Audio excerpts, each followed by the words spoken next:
Hey, let's draw a room in 1 point perspective. Start by going up to the wrench up top and then clicking canvas. See it? There it is, canvas.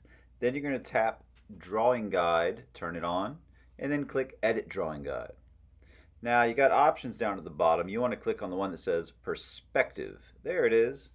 And then you just touch the middle of your picture to make a vanishing point. Yeah, let's keep it in the middle.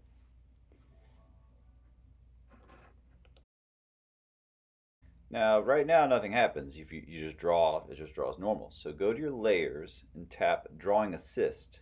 Dink! And now when you draw, every single line is either going to go to the vanishing point, or straight up and down, or side to side. You can't draw lines that don't do those things. So it really restricts you to only draw the correct vanishing point lines. So draw a rectangle. This will be the opposite wall that you are facing. So that's the back of your room. Now, my room ended up being pretty ceilingy. It's like, wow, look how my wonderful ceiling. If you don't want that to be the case, then move your rectangle higher up like this. So this rectangle is just higher up in the picture. And now it looks more like you're looking at it from a dog's point of view. And it's more about the floor and the rooms. Cool. You can also draw your wall like really tall like this, and then maybe you end up coming up with some kind of laboratory or warehouse. Or you can get all crazy with it and draw some kind of alien room. I'm not sure what's going on there. You can also just shift your vanishing point up. I told you to put it in the middle, but if you put it a little higher up in the picture, then it'll be like you're looking down a little bit, so you'll see less ceiling. Okay, now back to mine, which is going to be really ceilingy when it's done, which I didn't realize when I was drawing it. And I'm going to draw the walls. Just draw lines going to the vanishing point, and this will define the sides of the room. Oh, and ooh, look, I got a little mess up there. Now, if I try to erase it, it's kind of annoying because I still have Draw Assist on, so my eraser only works in like the same, going to the vanishing point. So I can quickly just go to my layers, turn off Drawing Assist, and then use my eraser normal style, and then turn Draw Assist back on as I continue to work. Okay, I'm going to draw a pair of eyeballs on the horizon line. You do not need to draw a pair of eyeballs on the horizon line. That's just there to remind us all that this is where things are eye level with, but you don't need to draw eyeballs. That's just for me and you to see. Anyways, now when I draw my door, it kind of gives me a reference point about how big the door should be, because that's part of the door to be eye level with you. Similarly with windows, normally windows are eye level, right? So we can look at them, and there you go. Of course, you decide what's eye level on the wall in your drawing. It can be whatever you want. If you draw a second set of lines around your windows and doors, it makes them look a little bit more windowy and doory. So it's kind of like a windowsill and trim, and I'll do the same thing around the door. Now, at any point, if you want to draw lines that don't fit the drawing guide, you just draw a line and kind of hold your pencil there, and it'll break the drawing guide.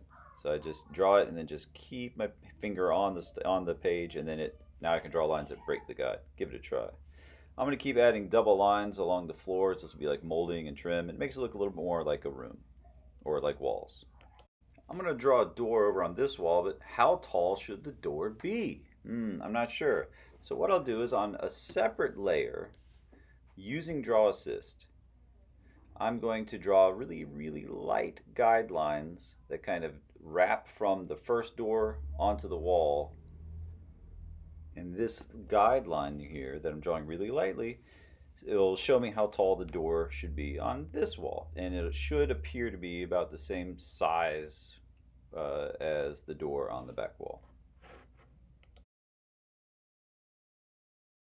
Next, I'm going to draw horizontal lines and vertical lines and lines going to the vanishing point to make it look like you can see the thickness of the door.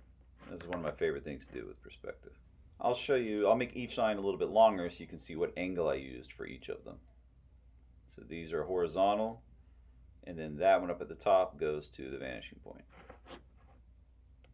Hey, now make sure you leave your door and your window blank. We're going to mess with them later. But for now, I'm just going to fill in colors. So I'm going to make the floor brown. You can make yours whatever color you want, of course. Don't forget brown is found in the orange area. Brown is just dark orange. And then for each wall, pick whatever color you want, of course. However, just make sure that each wall is a darker or lighter version than the other. So than the other wall. So, for example, everything on my left wall is going to be a little bit darker, and everyone in the middle wall is going to be medium. Everything on the right wall is going to be lighter. This includes the molding too. As you can see, this is going to be a darker color molding, and then I use kind of a medium gray for the middle, and a really light gray for the wall on the right. In case you're wondering how I'm doing this so fast, I sped up the video here. So yeah, there we go. Next up, I'm going to add lines to the floor like this, but it'll be a lot easier to do this by first selecting just the floor. So I'm going to make sure I'm on my floor layer. Then I'm going to go to that little S up at the top and select Automatic. Then I'll touch the floor and it should be selected. If not, you might need to kind of slide your finger to the right or left a little bit. Now, when I draw, only the area that's selected actually gets drawn on. If this is confusing, don't worry about selecting the floor and just draw the lines. But if you know how to use the selection tool, this makes it a lot easier. Notice the lines, of course, go to the vanishing point. If you wanted to add tile floor or something like that, then make sure that each horizontal line gets closer and closer to the last one as you get further and further away. This is a lot like when we drew circles or chasms and that sort of stuff. So each line gets a little bit closer to the previous one than the last one, and it'll really make it look like your lines are further away. It's okay to mess up. I do it all the time. I don't really like the way that the grid looks, so I'm going to undo that and then just draw one set of lines. Now I'm going to add a rug, but I'm going to add the rug on a different layer. So create a new layer, and then make sure you turn on Drawing Assist, of course. And of course, make sure you deselect also in case you haven't, just by touching the select button again. Now I'm going to draw a rug, which of course will go to the vanishing point. And then I'm going to fill it in with some kind of color. Now at this point, some of those lines that my drawing guide are giving me are getting a little confusing. So I'm going to go to Edit Drawing Guide and turn the opacity down so those guidelines kind of disappear. There we go, much better. Also note that if I try to move my rug by going to the Move tool and just kind of dragging it around, it just doesn't work because now the lines aren't going to the vanishing point. So if I want the rug to be somewhere else, I have to distort it to try to get the lines to line back up to the vanishing point. Either that or redraw it. But I'll just put it back where it was. Hey, I'm going to add a cool pattern to the rug. I think I'll do giant polka dots.